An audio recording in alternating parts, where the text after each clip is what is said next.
नमस्कार विद्यार्थी मित्रांनो, या ठिकाणी आपण प्रकरण number 2 double entry bookkeeping system या प्रकरणामध्ये आपण सर्वसाधारणपणे रूल्स आपण बघितले. आपल्या या प्रकरणामध्ये जे गोल्डन रूल्स दिलेले आहेत त्या golden rules personal account, real account आणि nominal account, debit the receiver, personal account नुसार debit the receiver, real account नुसार debit what comes in, credit what goes out, then nominal account नुसार debit all expenses and losses, credit all incomes and gains. हे 3 rule आपण बघितले.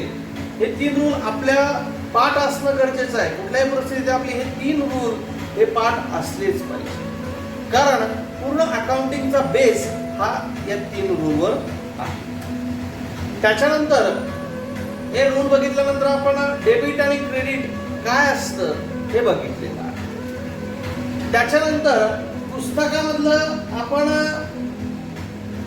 जे काही transaction आहे त्या ट्रान्झॅक्शन मध्ये ट्रान्झॅक्शन कसं करायचं, त्याच्या ऍस्पेक्ट कशा असतात, 2 बाजू कशा दिलेल्या आहेत, त्याच्यानंतर त्या 2 ऍस्पेक्ट दिल्यानंतर त्याचे 2 इफेक्ट, त्याच्यानंतर त्याच्यामध्ये अकाउंट कोणकोणती इन्व्हॉल्व आहे ते आपण बघितलं. त्याच्यानंतर त्या अकाउंटचं क्लासिफिकेशन बघितलं. त्याच्यानंतर आता आपल्याला रूल्स आणि कोणत्या अकाउंटला डेबिट द्यायचं आणि कोणत्या अकाउंटला क्रेडिट द्यायचं हे आपल्याला या उदाहरणामध्ये बघायचं.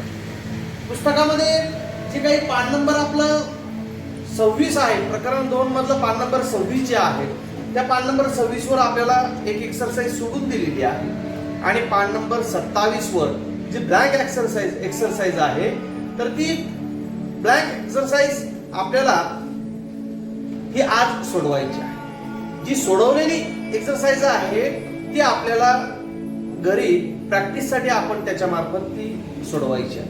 ब्लँक एक्सरसाइज सोडवताना आपल्याला त्याच्या अगोदर अकाउंट समजून घेणं गरजेचं आहे. पर्सनल अकाउंट काय आहे, रिअल अकाउंट काय आहे आणि नॉमिनल अकाउंट काय आहे. तुम्हाला सांगितलं वैयक्तिक प्रकारचे सर्व खाते हे पर्सनल अकाउंट मध्ये येतात. वास्तविक स्वरूपाचे, दृश्य आणि अदृश्य मालमत्तेच्या स्वरूपाचे सगळे खाते रिअल अकाउंट मध्ये येतात आणि सगळ्या प्रकारचे खर्च, सगळ्या प्रकारचे इन्कम हे नॉमिनल अकाउंट मध्ये येतात. मग यांचं त्या पद्धतीने क्लासिफिकेशन आपल्याला करणं गरजेचं आहे. त्याच्यासाठी आपण पर्सनल अकाउंट मध्ये कोणकोणत्या बाबी येतात, Ramesh account, Suresh account, Tukaram account, Sakaram account, त्याच्यानंतर रिअल अकाउंट मध्ये गुडविल असेल, फर्निचर असेल, बिल्डिंग असेल, लँड असेल, फ्रीहोल्ड प्रॉपर्टी असेल, मशिनरी असेल, अशा पद्धतीचे सगळे किंवा गुडविल, पेटेंट, राईट्स हे रिअल अकाउंट मध्ये येतात. नॉमिनल अकाउंट मध्ये all types of expenses, salary आहे, वेजेस आहे, टॅक्स आहे, all types of income, interest आहे, कमिशन रिसिव्ड आहे, इंटरेस्ट रिसिव्ड आहे, डिव्हिडंड रिसिव्ड आहे, डिस्काउंट रिसिव्ड आहे, ऑल टाइप्स ऑफ रिसिव्ड हे नॉमिनल अकाउंट मध्ये येतात. त्याच्यावर आपण एक स्वतंत्र व्हिडिओ बनवणार आहोत की पर्सनल अकाउंट मध्ये कोणकोणते आयटम्स येतात, रिअल अकाउंट मध्ये कोणकोणते आयटम्स येतात, नॉमिनल अकाउंट मध्ये कोणकोणते आयटम्स येतात, लायबिलिटी कोणकोणत्या प्रकारच्या असतात, असेट्स कोणकोणत्या प्रकारचे असतात, ऑल टाइप्स ऑफ एक्सपेन्सेस कोणकोणत्या प्रकारचे असतात, ऑल टाइप्स ऑफ इन्कम्स कोणकोणत्या प्रकारचे असतात हे आपण सेपरेट व्हिडिओ मध्ये बघणार. त्या अगोदर आपण हे पान नंबर 27 वरचा Analysis transaction by applying rules of debit and credit in a traditional approach. त्याच्यामध्ये आपल्याला पहिलं ट्रान्झॅक्शन दिलेलं आहे, कमिन्स्ड बिझनेस विथ कॅश ₹90,000. आता हे उदाहरण सोडवण्यामागं आपल्याला त्याच्यामध्ये ते उदाहरण सॉल्व्ह कसं करायचं, ट्रान्झॅक्शन कसं समजून घ्यायचं, ट्रान्झॅक्शन मध्ये असणाऱ्या 2 बाजू, एक गेलेली एक आलेली. ट्रान्झॅक्शन मध्ये असणारे दोन अकाउंट, कोणकोणते दोन अकाउंट आहे, ट्रान्झॅक्शन हे क्लासिफिकेशन करायचं, कोणत्या क्लासिफिकेशन मध्ये ते ट्रान्झॅक्शन बसते, त्याला कोणता रूल्स अप्लाइड होतो आणि त्या ट्रान्झॅक्शनला डेबिट काय द्यायचं आणि क्रेडिट काय द्यायचं हे आपल्याला समजून घेण्यासाठी, ट्रान्झॅक्शन समजून घेण्यासाठी ही बाब आपल्याला अगोदर समजणं गरजेचं आहे, हिची प्रॅक्टिस करणं गरजेचं आहे. यामध्ये आपल्याला दिलेले कमिन्स बिझनेस विथ कॅश ₹90,000. मग कमिन्स्ड म्हणजे व्यवसायात पदार्पण करणे, स्टार्टेड म्हणजे व्यवसाय चालू करणे, दोन्हींचाही मधील अर्थ एकच. व्यवसायात कमिन्स्ड बिझनेस व्यवसायात आलं, स्टार्टेड बिझनेस व्यवसाय चालू केला. कमिन्स्ड बिझनेस विथ कॅश पैसे आणून व्यवसाय चालू केला किंवा व्यवसायामध्ये पैसे घेऊन आले. किती पैसे घेऊन आले? ₹90,000. मग जो काही एक्स पर्सन आहे, पण व्यवसायात पैसे घेऊन येणारा पर्सन असतो, इज कॉल्ड रियल पर्सन. त्याच्यामध्ये कुठला रोबोट पैसे आणून व्यवसाय चालू करू शकत? आपण व्यवसाय चालू करतो, मग तो व्यवसाय चालू करत असताना कुठला तरी व्यक्ती त्या ठिकाणी व्यवसाय चालू करत असतो. कमिन्स्ड बिझनेस विथ कॅश, मग व्यवसायामध्ये कॅश आणून व्यवसाय चालू केला. मग व्यवसायामध्ये सुरुवातीला काय आलं? Cash comes in. व्यवसायामध्ये काय आलं? Cash comes in the business.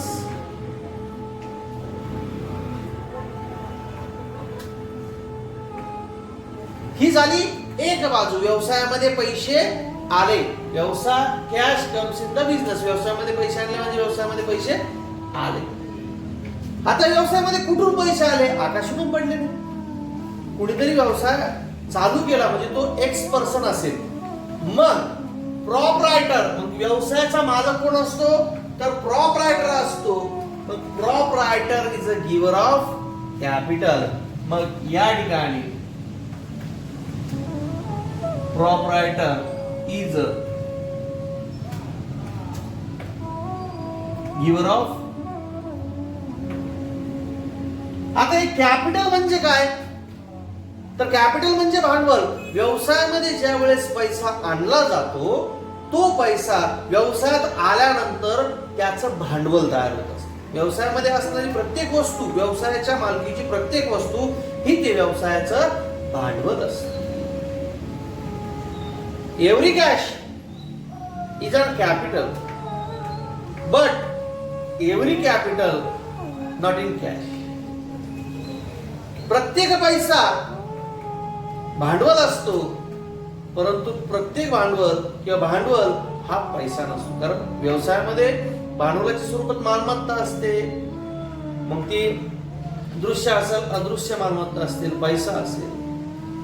मग प्रॉपरायटर म्हणजे व्यवसायाचा मालक is a giver of capital. त्याने व्यवसायाला पैसे दिले, व्यवसायामध्ये पैसे गुंतवले म्हणजे त्याने भांडवल गुंतवलं, म्हणजेच त्याने कॅपिटल. अकाउंट इन्व्हॉल्व, मग याच्यामध्ये कोणतं अकाउंट येणार? व्यवसायामध्ये पैसा आला म्हणजे पहिलं अकाउंट आलं कॅश अकाउंट. आणि proprietor is a giver of capital. व्यवसायामध्ये मालकाने किंवा जो काही व्यवसायाचा मालक आहे त्याने भांडवल दिलं पैशाच्या स्वरूपात, म्हणजे दुसरं अकाउंट आलं कॅपिटल अकाउंट. कॅपिटल क्लासिफिकेशन करायचं म्हटल्यानंतर म्हणजे त्याचं वर्गीकरण करायचं, तर ते वर्गीकरण करत असताना कॅश अकाउंट हे रिअल अकाउंट आहे. आता रिअल अकाउंट कसे? कॅश डोळ्याने दिसते, इट्स अन टँजिबल ॲसेट, दृश्य मालमत्ता आहे कॅश, म्हणून त्याला आपण रिअल अकाउंट म्हणतो. आणि त्याच्यानंतर capital is a personal account. Capital is a personal account because proprietor is a giver of capital. एका एक्स व्यक्तीने व्यवसायाला भांडवल दिलं, गिव्हर ऑफ कॅपिटल. म्हणून कॅपिटल हे पर्सनल अकाउंट. मग रिअल अकाउंटचा नियम काय सांगतो? आता या ठिकाणी नवीन 2 कॉलम आले. आपण रिअल अकाउंट आणि पर्सनल अकाउंट तयार केलं. आता रूल्स अप्लाइड, याला कोणता रूल्स अप्लाइड होणार? मग रिअल अकाउंट सांगितलं, कॅश अकाउंट सांगितलं. रिअल अकाउंटचा नियम काय सांगतो? Debit what comes in, credit what goes out. या ठिकाणी coming business with cash, cash comes in the business. What comes in, cash comes in the business. व्यवसायामध्ये काय आला हा विचार करायचा. What is comes in the business, cash comes in the business. मग या ठिकाणी रूल्स कोणता अप्लाय होणार? Debit. What comes in,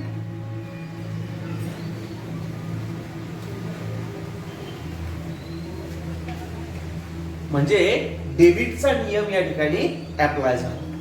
personal अकाउंटचा नियम काय सांगतो? Debit the receiver than credit the giver.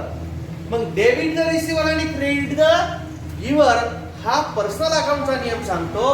मग या ठिकाणी प्रोप्रायटर व्यवसायातून भांडवल घेणारा आहे की व्यवसायाला भांडवल देणारा आहे? तर व्यवसायामध्ये प्रोप्रायटर मालकाने भांडवल गुंतवलेलं आहे, पैशाच्या स्वरूपात भांडवल गुंतवलेलं आहे. म्हणून proprietor is a giver of capital. या ठिकाणी पर्सनल अकाउंटचा नियम काय सांगतो? Debit the receiver and credit the giver. मग या ठिकाणी क्रेडिट द गिव्हर. या ठिकाणी क्रेडिटचा नियम अप्लाय झाला, क्रेडिट द गिव्हर. मग या ठिकाणी proprietor is a giver of capital. Giver आहे, कॅपिटल देणार आहे, म्हणून क्रेडिटचा, पर्सनल अकाउंटच्या क्रेडिटचा नियम अप्लाय झाला. मग आता डेबिट कशाला द्यायचं? कॅश.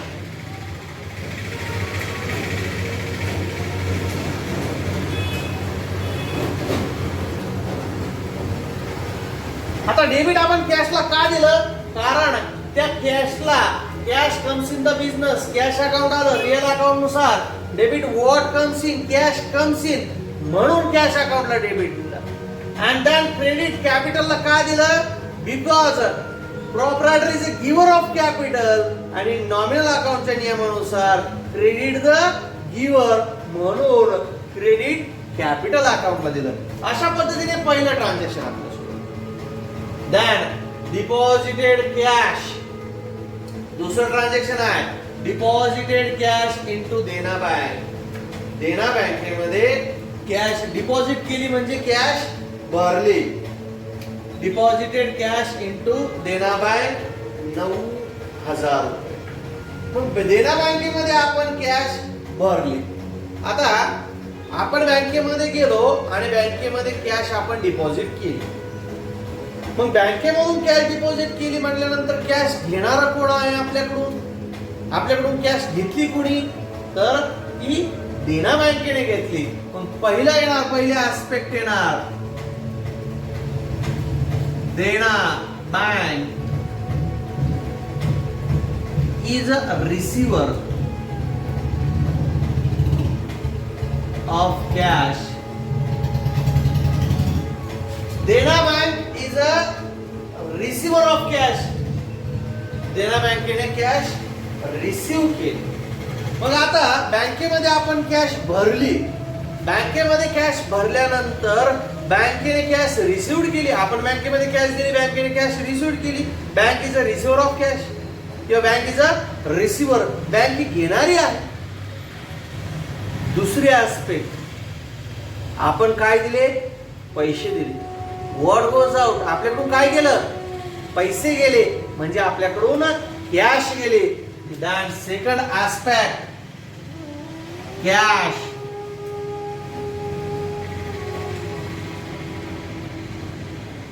Goes out.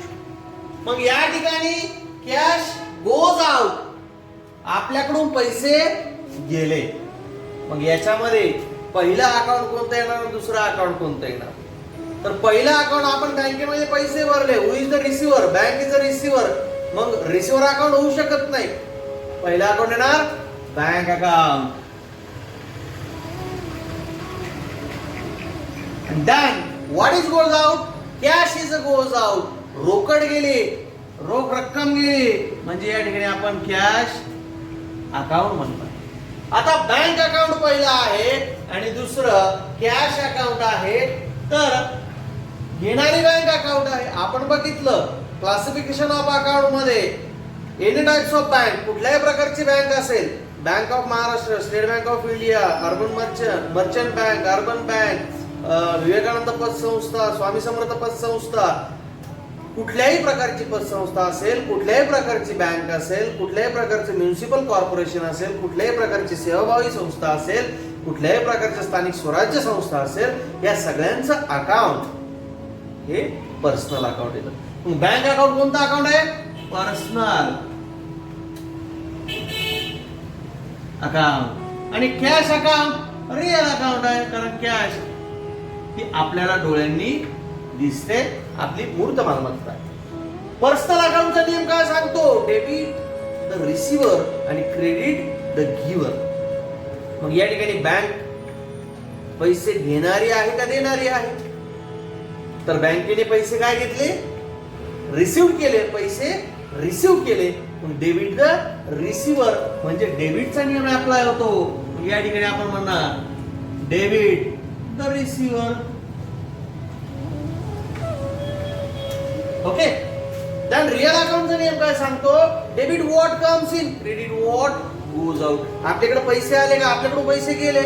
तर आपण बँकेमध्ये पैसे भरले म्हणजे आपल्याकडून पैसे गोज आउट झाले, पैसे भरले.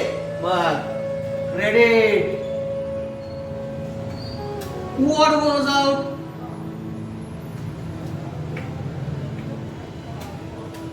Cash is goes out. मग या ठिकाणी आता आपण कोणत्या अकाउंटला डेबिट देणार? ज्या अर्थी बँक अकाउंट हे पर्सनल अकाउंट आहे, पर्सनल अकाउंटच्या डेबिटचा नियम बँकेला अप्लाय होतो. तर या ठिकाणी आपण काय देणार? बँकेला डेबिट देणार आणि कॅश अकाउंटला क्रेडिट देणार. मग bank account debit to cash account आपण म्हणणार. बँक अकाउंटला डेबिट आणि कॅशला क्रेडिट का दिलं? Because bank is a receiver of cash आणि बँक अकाउंट हे पर्सनल अकाउंट आहे. पर्सनल अकाउंटचा नियम सांगतो debit the receiver, credit the giver. Bank is a receiver म्हणून बँकेला डेबिट दिलं. कॅश अकाउंट रिअल अकाउंट, आपल्याकडून कॅश गेली, what goes out, cash goes out. Real अकाउंटचा नियम सांगतो debit the receiver, debit what comes in, credit what goes out. आपल्याकडून पैसे गेले, what goes out, cash goes out, म्हणून क्रेडिटचा नियम त्या ठिकाणी अप्लाय होतो. Then number 3, withdraw cash for personal use. मग या ठिकाणी withdraw cash for personal use, खाजगी वापराकरता आपण या ठिकाणी पैसे काढले. मग withdraw cash for personal use, मग ज्या वेळेस व्यवसायामध्ये खाजगी वापराकरता पैसे काढले जातात. आता या ठिकाणी एक कन्सेप्ट चांगली आपण समजून घेणं गरजेचं आहे. व्यवसायामध्ये 2 प्रकारचा वापर असतो. एक commercial purpose and second one private purpose और पर्सनल पर्पज. कमर्शियल पर्पज म्हणजे व्यावसायिक वापराकरता पैसा वापरणं, मालमत्ता. आणि पर्सनल पर्पज और पर्सनल यूज म्हणजे खाजगी वापराकरता मालमत्ता. व्यवसाय करता वापरणं वेगळी गोष्ट आहे, खाजगी करता वापरणं वेगळी गोष्ट आहे. व्यवसाय आणि व्यक्ती या 2 वेगवेगळ्या बाजू आहेत. आपण जर म्हटलं व्यवसायाचा मालक मीच आहे आणि मग मी पैसे वापरले म्हणून काय झालं? अजिबात नाही. व्यवसाय ही कृत्रिम व्यक्ती आहे आणि पर्सनल, आपली पर्सनल लाईफ आणि कमर्शियल लाईफ या 2 वेगवेगळ्या असतात. मग खाजगी वापराकरता पैसे वापरणं, मग फॉर एक्झाम्पल आपली दुकान आहे, आपण दुकानाच्या गल्ल्यामध्ये 10,000 रुपये आहे, दिवसभराचा बिझनेस आपला 10,000 रुपये झालेला आहे. मग 10,000 रुपये बिझनेस झाल्यानंतर आपण अचानक संध्याकाळी गेलो आणि व्यवसायामधून किंवा दुकानच्या गल्ल्यामधून आपण 2,000 रुपये काढून आणि इकडं मग आपल्या कॉलेजची फी भरली किंवा मेडिकल पर्पज साठी वापरलं किंवा कुठल्याही खाजगी वापरासाठी आपण ती मालमत्ता किंवा पैसा वापरला. पण व्यवसायाचं भांडवल 10,000 होतं किंवा जे कॅश 10,000 होती त्याच्यातून 2,000 काढले म्हणजे व्यवसायातून किती पैसे गेले? 2,000 रुपये. जरी आपण खाजगी वापर केला, जरी आपण मालक असलो, पैसे कुठून घेतले आपण? व्यवसायातून घेतले. म्हणजे व्यवसायातून 2000 कमी झाले, व्यवसायातून 2000 गेले. कशासाठी गेले? खाजगी वापराकरता गेले. म्हणून या ठिकाणी खाजगी वापर आणि व्यावसायिक वापर या दोन वेगवेगळ्या बाबी आहेत. आपण या ठिकाणी फक्त अकाउंट तयार करतो, व्यवसायाचा अकाउंट तयार करतो, नॉट अ पर्सनल अकाउंट. इथं या ठिकाणी आपण व्यावसायिक अकाउंट तयार करत असतो. मग या ठिकाणी काय झालं? Withdraw cash for personal use, खाजगी वापराकरता पैसे काढून घेतले. मग खाजगी वापराकरता पैसे काढून घेतल्यानंतर ते 2000 रुपये काढून घेतले म्हणजे व्यवसायातून पैसे गेले. मग या ठिकाणी आपण काय म्हणणार? प्रथम cash goes out. Okay, then withdraw cash for personal use. आता ज्या वेळेस व्यवसायामध्ये आपण खाजगी वापराकरता for personal use, for private use, खाजगी वापराकरता मालमत्ता काढून घेतली की त्याला अकाउंटिंग भाषेमध्ये दुसरा एक शब्द आहे, तो म्हणजे त्याला म्हटलं जातं ड्रॉइंग्स. ड्रॉइंग्स म्हणजे खाजगी वापराकरता काढलेली मालमत्ता. मग ज्या वेळेस for personal use, for private use असा शब्द येईल त्यावेळेस त्या ठिकाणी ड्रॉइंग्स अकाउंट हे त्या ठिकाणी आपल्याला कन्सिडर करायचं असतं. मग हे personal account, drawings account consider करत असताना मग या ठिकाणी ड्रॉइंग्स ही खाजगी वापराकरता काढलेली मालमत्ता म्हणजे आपण ज्याला ड्रॉइंग्स असं म्हणत असतो. मग या ठिकाणी कॅश गोज आउट झाली व्यवसायामधून. त्याच्यानंतर ड्रॉइंग्स खाजगी वापराकरता पैसे काढून घेणारा कोण असतो व्यवसायातून? व्यवसायाचा मालक असतो, प्रॉपरायटर. मग प्रॉपरायटर हा काय करतो? व्यवसायातून पैसे काढून घेतो फॉर पर्सनल यूज. मग पुढे काय येणार? Proprietor is a receiver of cash किंवा प्रॉपरायटर इज अ रिसिव्हर.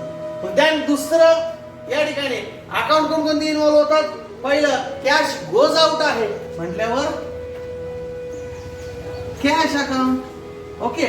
आणि proprietor is a receiver of cash और receive cash for personal use, खाजगी वापराकरता त्याने पैसे रिसिव्ह केले म्हणजे दुसरं अकाउंट. तुम्हाला सांगितलं पर्सनल यूज साठी पैसे वापरले म्हणजे अकाउंट कोणतं येतं? Drawings account. या ठिकाणी आपण म्हणणार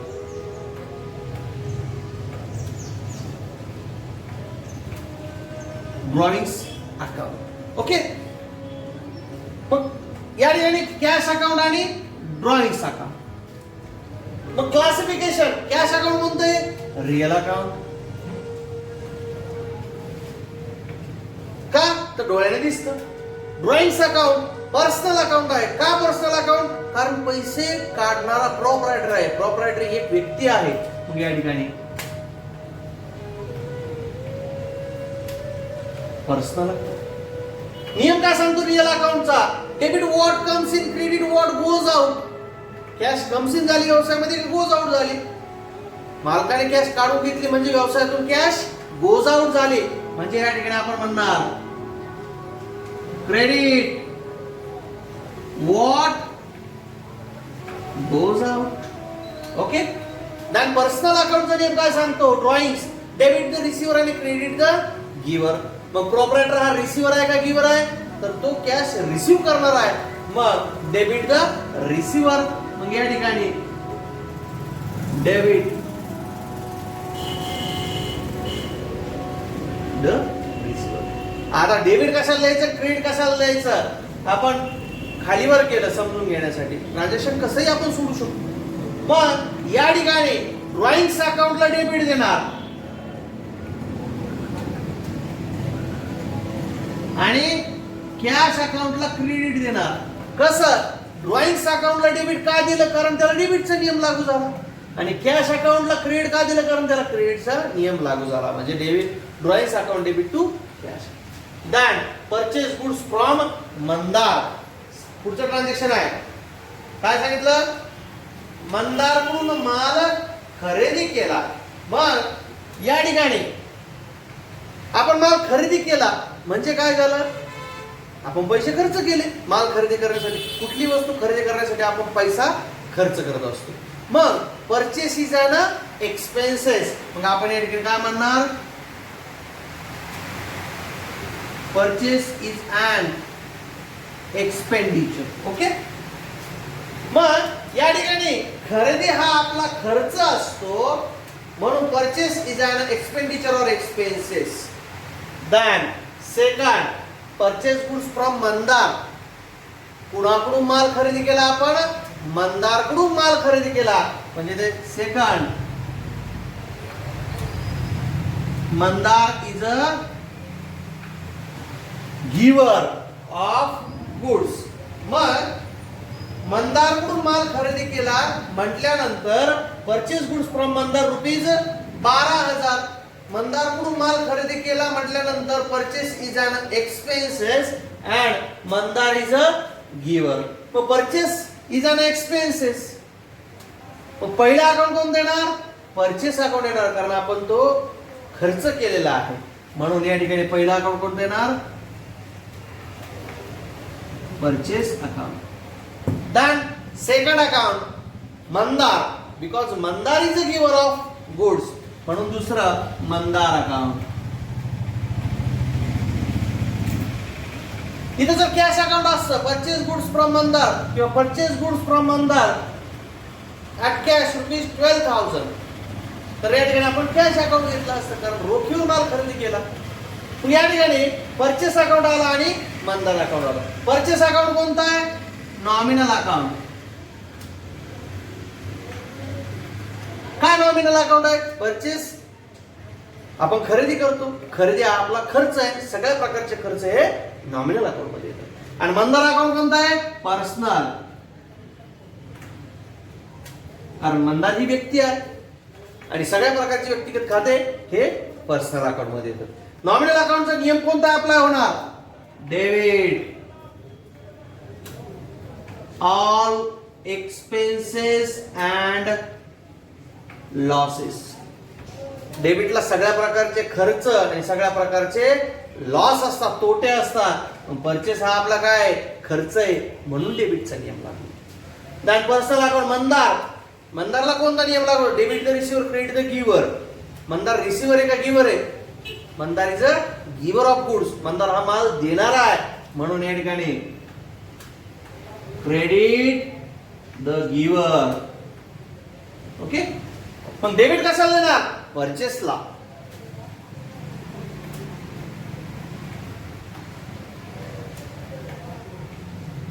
आणि क्रेडिट मंदारला देणार, कारण परचेसला डेबिटचा नियम लागू होतो आणि मंदारला क्रेडिटचा नियम लागू होतो. म्हणून purchase account debit to Mandar account. त्याच्यानंतर पेड सॅलरी ₹2,900. पण या ठिकाणी आपण काय केलं? Paid salary ₹2,900. मग सॅलरी म्हणजे काय? पगार. काय पेड केलं? पगार पेड केला. पगार आपण दिला म्हणजे आपला पैसा खर्च झाला. आपल्या खिशात ₹10,000. आपल्याला कामाला आपल्या दुकानामध्ये एक गडी आहे ₹5,000 महिने.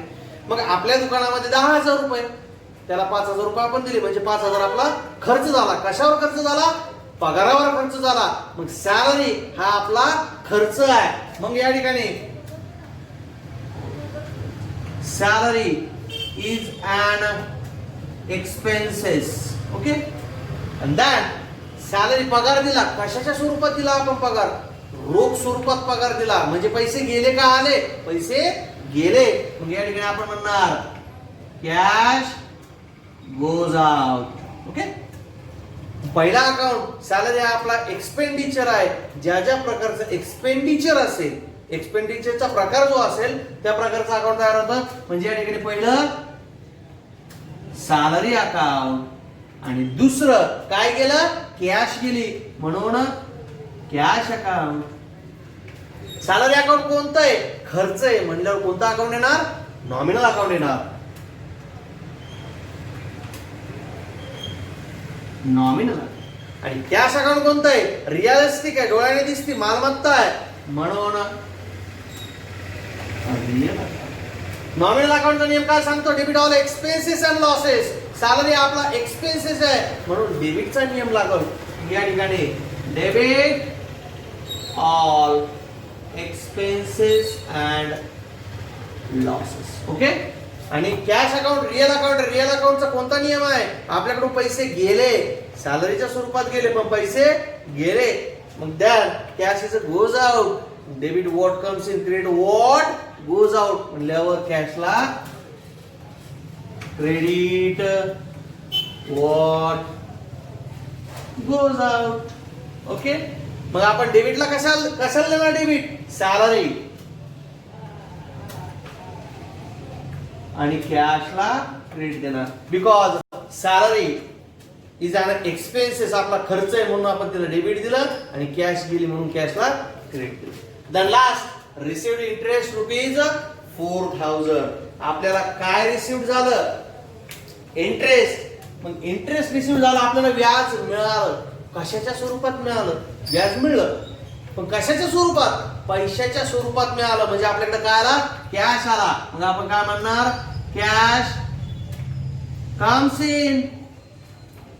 कशाच्या स्वरूपात आली कॅश आपल्याकडे? इंटरेस्टच्या स्वरूपात. म्हणजे इंटरेस्ट हा आपला काय?